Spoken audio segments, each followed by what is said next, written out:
আসসালামু আলাইকুম, সবাইকে শুভেচ্ছা জানাচ্ছি মাসুম মাহবুব।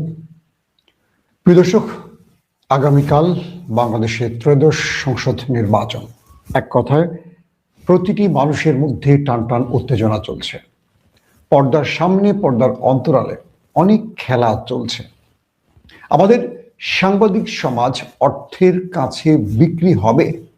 আমাদের মিডিয়া মালিকরা, যারা মূলত কালো টাকার মালিক, তারা খেলছে এক ভয়ঙ্কর খেলা। আমাদের রাষ্ট্রের গোয়েন্দা বাহিনীগুলো একটি দলকে জেতাতে চাইছে, তাই তারা তাদের সর্বোচ্চ খেলা খেলছে। এখন আমি কি পুরোপুরি এভাবে বলবো, নাকি বলবো আমাদের রাষ্ট্রীয় গোয়েন্দা বাহিনীর কেউ কেউ, শব্দটা বলতে পারি কেউ কেউ, সবাই না, সবাই নিজেকে অর্থের কাছে বিক্রি করে না। 54 বছরের এই বাংলাদেশ আজকের এই অবস্থায় এসছে কিছু খারাপ লোকের জন্য, আর যতটুকু ভালো আছে কিছু ভালো মানুষ এই দেশটাকে বাঁচিয়ে রেখেছে। দর্শক, হঠাৎ করে টেলিভিশনের শিরোনামে ব্রেকিং নিউজ দেখলাম কিছুক্ষণ আগে, ঠাকুরগাঁ জামাতের আমির আটক হয়েছেন আইন শৃঙ্খলা বাহিনীর হাতে। তার কাছে অনেক টাকা পাওয়া গেছে। প্রশ্ন হলো, আমার টাকা আমার কাছে যদি বৈধ উপায়ে পাওয়া যায়, তাকে কি আটক করা যাবে, বা তাকে আইনের কোন ধারায় গ্রেফতার করা যায়? আমরা শুনতে পাচ্ছি গত কয়েকদিন ধরে যাদের কাছে প্রচুর চাঁদাবাজির টাকা আছে, তারা টাকা দিয়ে ভোট কেনার চেষ্টা করছেন। খুব একটা শুনিনি তাদের গ্রেফতার করা হয়েছে। পাশাপাশি আমরা এটাও শুনি নাই আইন শৃঙ্খলা বাহিনী তাদেরকে ধরেছে, অথবা আমাদের মিডিয়া বড় করে সংবাদ দিয়েছে। আমি আজকে পুরো বিষয়গুলো ভিডিও আকারে আপনাদের দেখাবো, শুধু বলবো না, সঙ্গে ভিডিও দেখাবো। চলেন আমরা বিএনপির এক মুন্সির বক্তব্য শুনি, তিনি কি বলছিলেন, তারপরে আমরা আসি আপনাদের মূল আলোচনায়।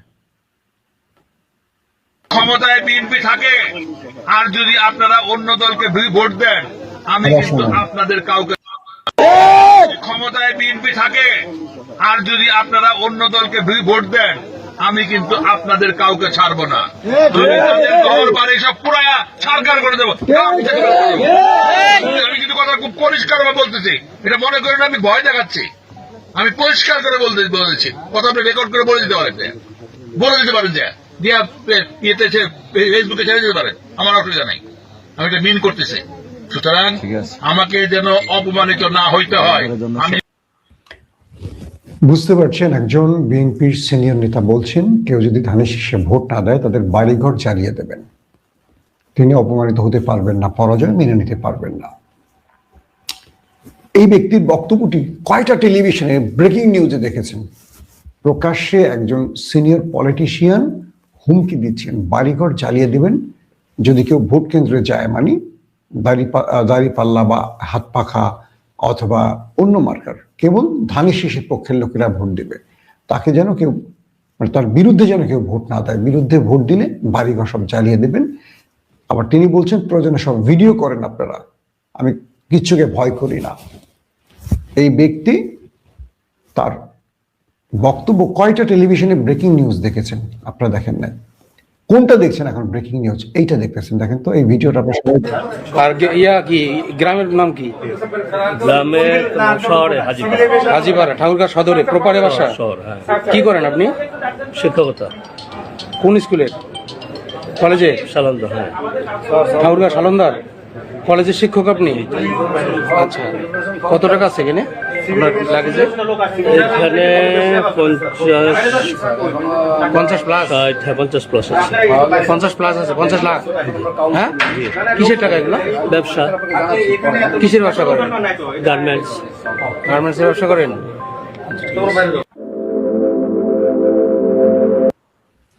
আপনারা 71 টেলিভিশনের সৌজন্যে ভিডিওটা দেখলেন।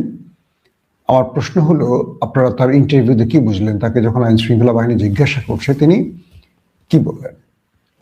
তিনি শিক্ষকতার পাশাপাশি ব্যবসা করেন, হালাল উপায়ে ব্যবসা করেন। তো এই ভদ্রলোক ঢাকা থেকে আজকে এই টাকাগুলো ক্যারি করেছেন, কারণ ব্যাংক ট্যাঙ্ক বন্ধ হয়ে গেছে, যে জন্য নগদ টাকা তাকে সঙ্গে বহন করতে হয়েছে। তার ব্যবসায়িক কাজের জন্য হতে পারে, তার শ্রমিকদের বেতন, অনেক কিছু হতে পারে। একজন ব্যক্তিকে ধরতে হলে তার বিরুদ্ধে আগে দেখতে হবে তার কাছে টাকাটা অবৈধ কিনা। তিনি কি নির্বাচনের জন্য টাকা নিচ্ছেন? তিনি কি অবৈধভাবে ভোট কেনার কাজটি করছেন, কাউকে বিলি করছেন, অথবা তিনি আইন শৃঙ্খলা বাহিনীকে এই টাকাগুলো তুলে দিচ্ছেন নির্বাচন ইঞ্জিনিয়ারিং এর জন্য? এইরকম মুভমেন্ট থেকে তাকে গ্রেফতার করা হয়েছে? না, নিজের টাকা নিজে বহন করছেন, তাকে গ্রেফতার করা হয়েছে। কোন আইনে, এটা একটু জানার দরকার। নীলফামারের এসপি আপনাকে বলছি, 12 তারিখের পর গল্পটা ভিন্ন হতে পারে। আমি আপনাদেরকে বারবার বলি, নিরপেক্ষ থাকেন, জনগণ এবং দেশের পক্ষে থাকেন। বিএনপি আসুক, জামাত আসুক, দুটোই বাংলাদেশের দল, তারা বাংলাদেশপন্থী। এই দেশে বিএনপির অনেক অবদান আছে, জামাতেরও অবদান আছে। ফ্যাসিস্টকে খেদানোর জন্য এরা বহু রক্ত দিয়েছে, 15-16 বছর তারা অনেক ত্যাগ স্বীকার করেছে। আমার কাছে এই দুটো দলই পছন্দের, মানেন আর না মানেন। আমি বিএনপি এবং জামাত দুটো দলকে ভালোবাসি এই কারণেই যে দীর্ঘ 15-16 বছর এই দুটো দলের হয়ে আমরা কাজ করেছিলাম, কারণ তারা 4 দলীয় থেকে 20 দলীয় জোট একভাবে এক পথে একমতেই চলেছিল। হঠাৎ এই মুহূর্তে এসে যেহেতু আওয়ামী লীগ নেই, তারা দুটো দল ভিন্ন প্ল্যাটফর্ম থেকে নির্বাচন করছে। নির্বাচন করছে মানে এই না তারা শত্রু হয়ে গেছে। এখনো জামাত বিএনপির নেতাদের মধ্যে সুসম্পর্ক রয়েছে, একসাথে চা খাচ্ছেন, একজনের সন্তানের বিয়ে হলে আরেকজন দাওয়াতে যাচ্ছেন, হাসি ঠাট্টা করছেন। এই সম্পর্কগুলো বাংলাদেশে থাকবে, যেটা আওয়ামী লীগের সাথে তাদের ছিল না, কিন্তু জামাত বিএনপির মধ্যে থাকবে। কিন্তু নির্বাচন কেন্দ্র করে বাংলাদেশে আমাদের প্রশাসনের ভাইয়েরা, পুলিশের ভাইয়েরা যে কাজগুলো করছে, এটা খুব নির্লজ্জ কাজ। প্রমাণ করতে হবে এখন এই টাকাটা অবৈধ কিনা। যদি অবৈধ না হয় তাহলে আইন শৃঙ্খলা বাহিনীকে জবাব দিতে হবে, নাম্বার 1। নাম্বার 2, প্রত্যেকটা টেলিভিশন যে শিরোনাম করেছে, আজকে কথা বলবো মিডিয়া নিয়ে, আপনারা একটু শক্ত হয়ে বসেন। মিডিয়ার আজকে চেহারা উন্মোচন করব। তাকে নিয়ে যে মিডিয়া আগডুম বাগডুম নিউজগুলো দিচ্ছেন, আপনারা কালকে সারা রাত বাংলাদেশের বিভিন্ন প্রান্তে একটি রাজনৈতিক দলের দুর্বৃত্তরা অন্য রাজনৈতিক দলের উপর হামলা করেছে, কয়টা নিউজ দিয়েছেন আপনারা? লজ্জা লাগে আপনাদের জন্য এ কারণে যে আমিও মিডিয়া কর্মী ছিলাম। ভাই, আমার একটা দল পছন্দ আছে, আমি অনেস্টলি বুকে হাত দিয়ে বলি, কিন্তু যখন আমি কথা বলি সত্যটা বলি। কারণটা কি বলেন? কারণ সাংবাদিকতা পেশা আমি যে উদ্দেশ্যে বেছে নিয়েছি, অন্য ক্যারিয়ার বাদ দিয়ে, সত্যটা বলার জন্য, দলের পারপাস সার্ভ করার জন্য নয়। আমার দল আমার প্রতি অখুশি, তারা মনে করে আমি অন্য দলের হয়ে গেছি, কেউ মনে করে গুপ্ত, কেউ মনে করে সুপ্ত। গত 15টা বছর আমরা দেখেছি তো গুপ্ত সুপ্তের খেলা। এখন সুপ্ত কারা? যারা চাঁদাবাজি করতে পারে, দখলদারিতে চালাতে পারে, মানুষের মাথায় বাড়ি দিতে পারে। আর গুপ্ত কারা? যারা ইনসাফের জন্য লড়াই করে, যারা সত্যের জন্য লড়াই করে, যারা বাংলাদেশকে একটা সুন্দর বাংলাদেশ দেখতে চায়, যেটা মানুষের জন্য নিরাপদ আশ্রয় স্থান হবে। একদম সহজ বাক্যে বলে দেই, গুপ্ত আর সুপ্তের ব্যাখ্যাটা হলো এখানে। যারা সুপ্ত তারা চাঁদাবাজি করবে, আর যারা গুপ্ত, যারা চাঁদাবাজি করছে না, দখলদারিতে চালাচ্ছে না, তারা হলো গুপ্ত। কারণ এই রাষ্ট্রের পক্ষে তারা দাঁড়িয়েছে। আমি একটা দলকে পছন্দ করি, ভালোবাসি, কেন তার পক্ষে কথা বলতে পারছি না? এর চেয়ে বড় কষ্ট কি হতে পারে বলেন? আমি আমার সন্তানকে নিয়ে গর্ব করছি না, করছি প্রতিবেশীর সন্তানকে নিয়ে। তার মানে আমার সন্তান লালন পালনের ক্ষেত্রে আমার ব্যর্থতা আছে, এটা মানতে হবে। প্রকাশ্যে বলছি আমি ওই দলটাকে পছন্দ করি, হয়তো ওই দলটাকেই ভোট দেব, তারপরও আমি চাই অন্য দলটা জয়লাভ করুক। কারণ কি জানেন? কারণ হলো আমার দলটাকে আমি আরো ধ্বংস হতে দেখতে চাই না। ক্ষমতায় শেষ নয়, দলটা রক্ষা পাক। কারণ 16-17 মাস যা দেখেছি মেনে নিতে পারছি না। আসেন, জামাতের এই নেতার ব্যাপারে জামাত কি বললো আমরা এক নজর শুনে আসি। কারণ জামাত কিছুক্ষণ আগে তারা স্টেটমেন্ট দিয়েছে যে এই ব্যাপারে তাদের বক্তব্যটা আমরা এক নজর শুনবো, আপনাদের শোনানোর চেষ্টা করছি।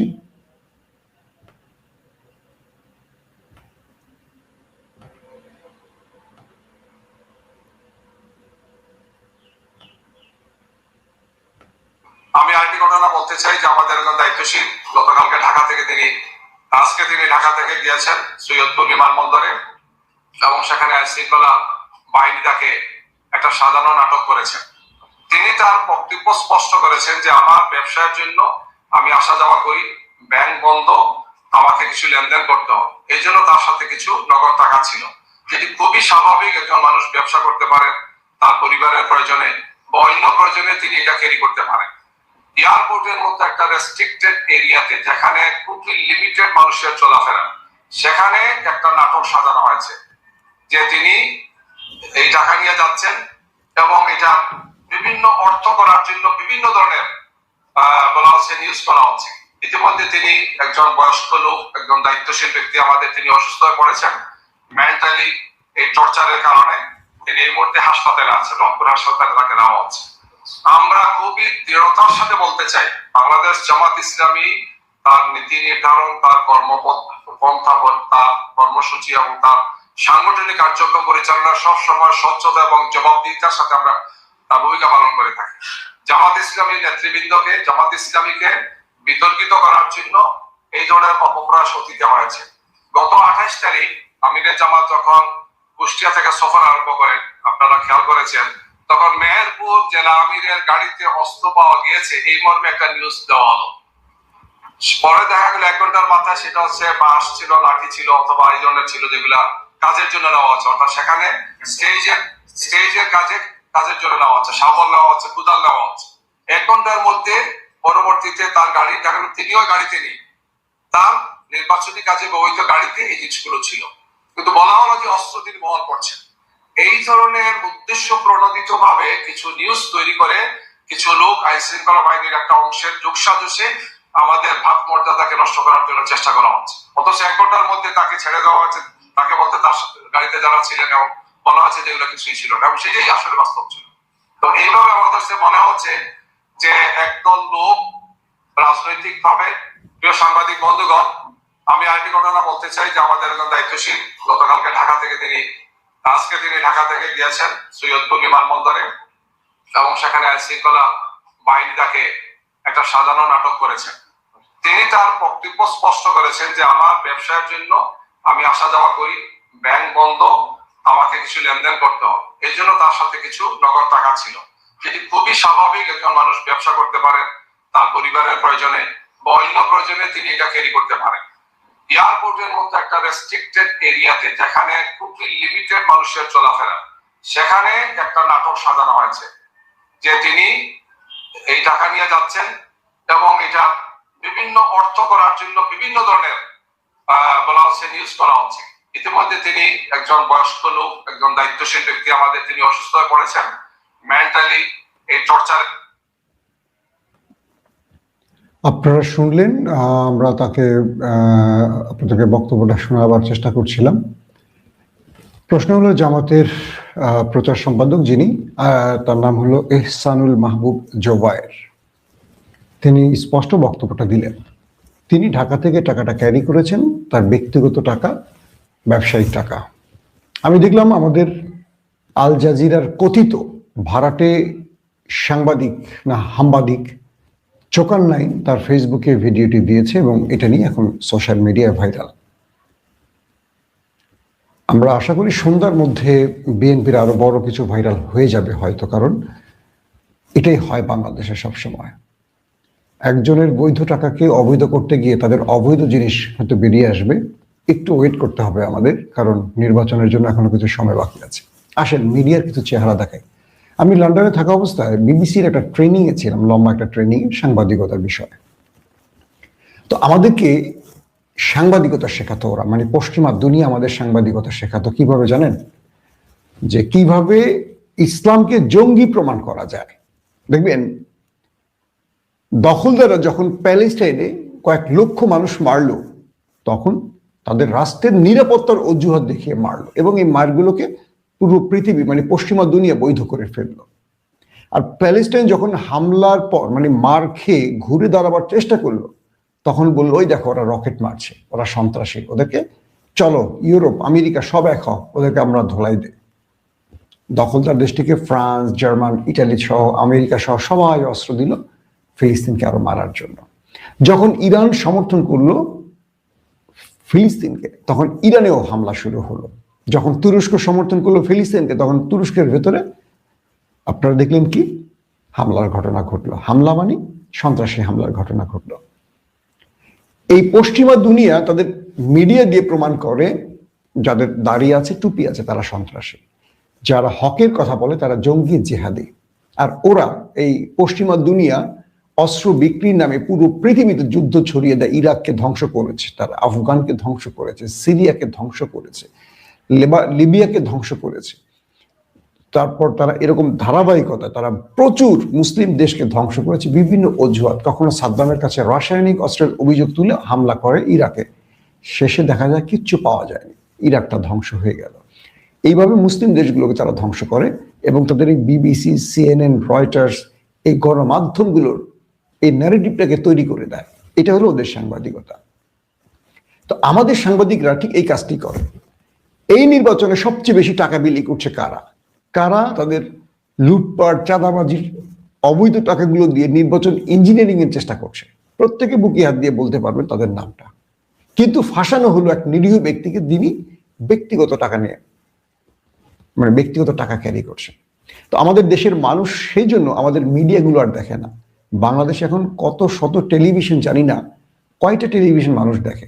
যদি টেলিভিশনগুলো দেখতেন তাহলে আমার লাইভে এই যে হাজার হাজার লোক বসে আছেন কেন দেখছেন? তা তো টিভি দেখতেন বসে বসে।